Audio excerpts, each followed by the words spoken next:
নীল island থেকে আমরা পৌঁছে গেলাম পোর্ট ব্লেয়ার।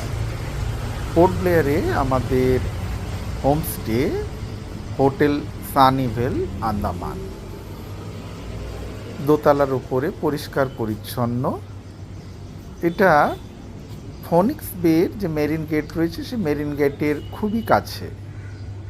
আমাদের লোকেশনটা চুজ করা একটু ভুল হয়েছিল, আমাদের উচিত ছিল আবারডিনের মার্কেটের কাছে থাকা, কিন্তু হোমস্টেতে এসে ভীষণ ভালো লাগলো। টোটাল এখানে 5খানা রুম রয়েছে, কিন্তু আমাদের বুকিং ছিল 3টে রুমের। একটা কমন এরিয়া রয়েছে, রুমগুলো বেশ বড়, পরিষ্কার পরিচ্ছন্ন,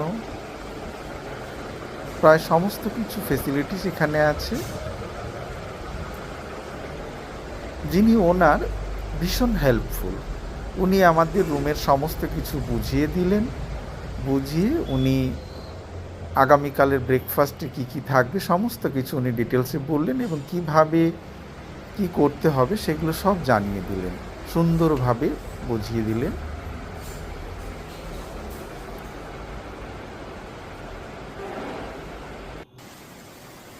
এটা তার পরের দিন সকালে আমাদের যাওয়ার কথা ছিল রস আইল্যান্ডে। প্রচণ্ড বৃষ্টি, যেতে পারবো কি না জানি না।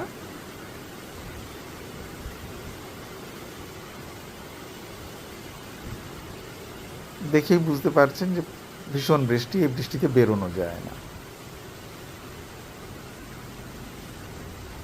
তবে বৃষ্টিটা দেখতে খুব ভালো লাগছিল। এই রকম বৃষ্টি অনেক দিন দেখিনি।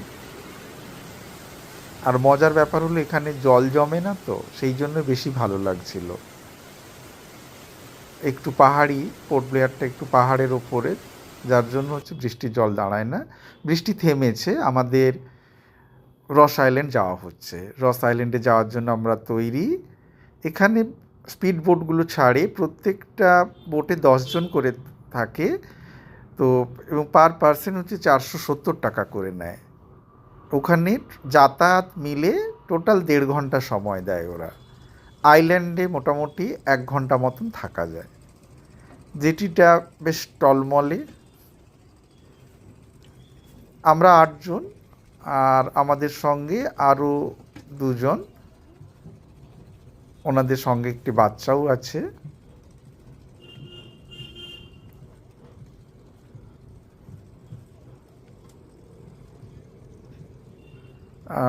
ওনারা সম্ভবত এখানে কোনো চাকরি সূত্রে ওনারা এখানে আছেন, ট্রান্সফার হয়ে এসেছেন, তাই মাঝে মাঝে ওনারা বিভিন্ন জায়গায় ঘোরেন আন্দামানের। ওই যে দেখা যাচ্ছে রস আইল্যান্ড, ওখানে যেতে হবে 5 থেকে 10 মিনিট লাগবে। Life jacket must. মায়ের একটু বোটে উঠতে এবং নামতে বেশ কষ্ট হয়েছিল,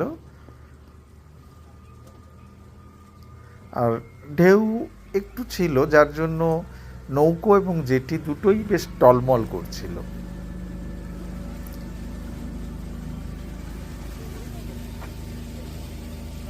পোর্ট ব্লেয়ার ছেড়ে আমরা উল্টো দিকে রস আইল্যান্ডের দিকে চলেছি।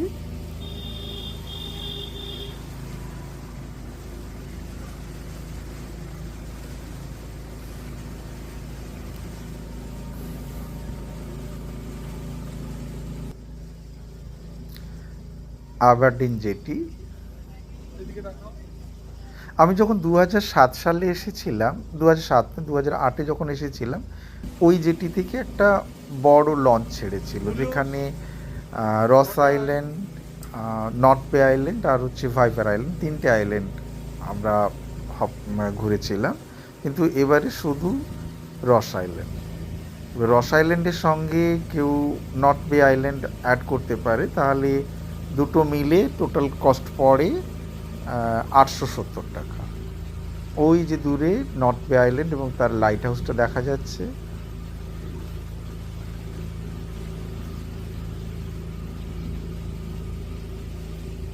পোর্ট ব্লেয়ার ছেড়ে আমরা রস আইল্যান্ডের দিকে।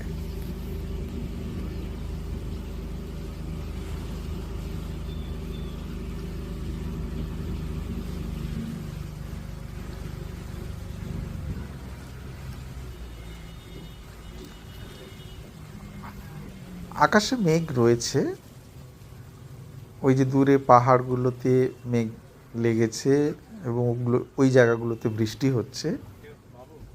বোটে একজন ছিল, সে মনে হয় এই বোটে উঠবে।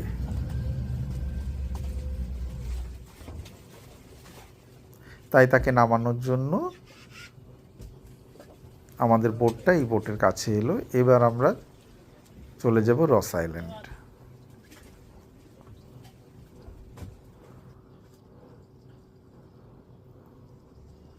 ওদেরকে ওই বোটে তুলে দেওয়া হলো।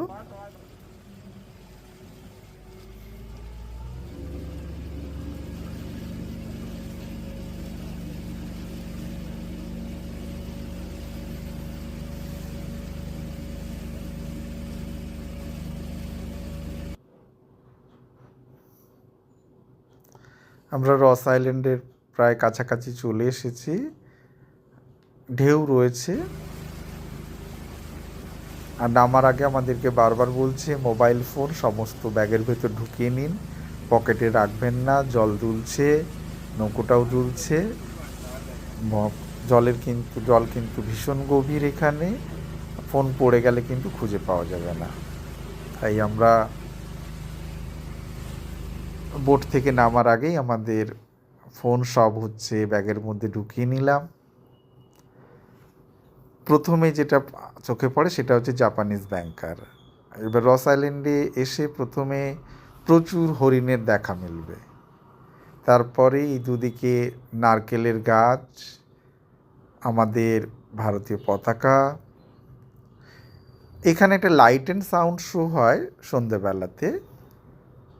আর যেহেতু এটা হচ্ছে ব্রিটিশ অ্যাডমিনিস্ট্রেটিভ আইল্যান্ড ছিল, তার রুইন্স এখানে দেখা যায়। চার্চ আছে, বেশ কিছু ওদের কোয়ার্টার্স বা যে রেসিডেন্স এগুলো ছিল সেগুলো একেবারেই ভেঙে নষ্ট হয়ে গেছে। 1 ঘন্টা সময় ভালো লাগলো ওখানে। এবার ফেরার পালা। ফিরে এসে আমরা দেখলাম ফিশ অ্যাকোরিয়াম আর ফিশারিজ মিউজিয়াম। সন্ধেবেলা আমরা আবারডিন বাজারে এলাম। বাকি থেকে গিয়েছিল চাথাম আইল্যান্ড, চাথাম সমিল। আমাদের ফ্লাইট মোটামুটি অনেকটাই দেরিতে ছিল, তাই ভাবলাম ঠিক আছে, হাতে যখন সময় আছে,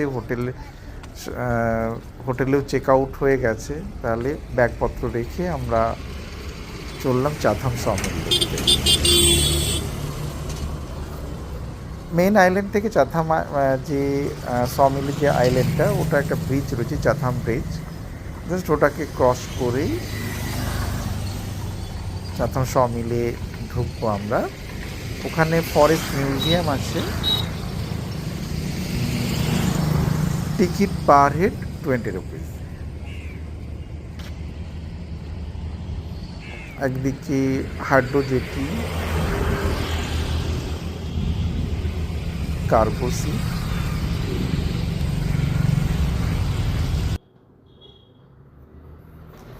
মোটামুটি ফেরার দিনও ওয়েদার ভালো ছিল। শুধু একটা দিন আমরা বৃষ্টির মধ্যে পড়েছিলাম, যেদিন আমরা নীল থেকে পোর্ট ব্লেয়ার আসি। এখানে এটা হচ্ছে আন্দামানের বিভিন্ন যে প্ল্যান্টস, টিম্বার প্ল্যান্ট এবং আন্দামানের ডিটেলসগুলো এখানে রয়েছে। ওইটুকু সময়ের মধ্যে তো সমস্ত কিছু পড়া যায় না, তাই ছবি তুললাম।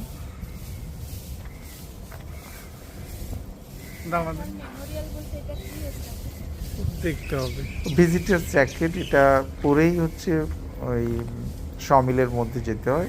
এই জ্যাকেটগুলো মাস্ট, ওই ঢোকার সময়ই এই জ্যাকেটগুলো দেয়, আবার দেখা হয়ে গেলে ফেরার সময় জ্যাকেটগুলোকে জমা করতে হয়। এখানে যে কাঠ সেলাই করা হয় তার কোনো ভাবে অ্যারোলাইন করা, অ্যারোলাইন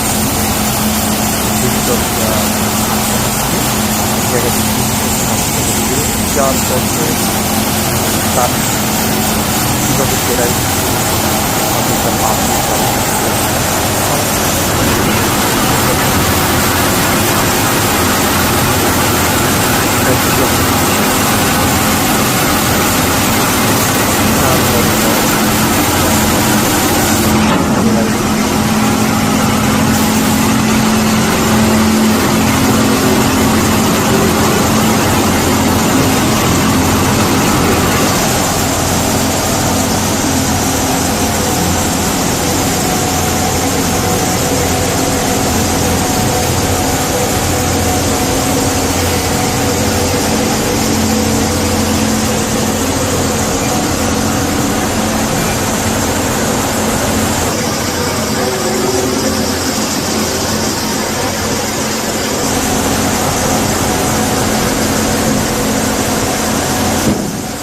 সময় থাকে, সময় নিয়ে অনেক কিছু দেখা যায়।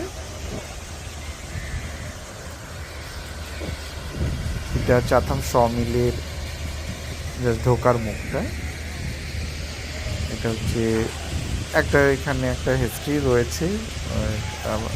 সেকেন্ড ওয়ার্ল্ড ওয়ারের সময় এখানে বেশ কিছু বম্বিং হয়েছিল, তখন বেশ কিছু ওয়ার্কার মারা গিয়েছিলেন ও সমিলটারও অনেক ক্ষতি হয়েছিল।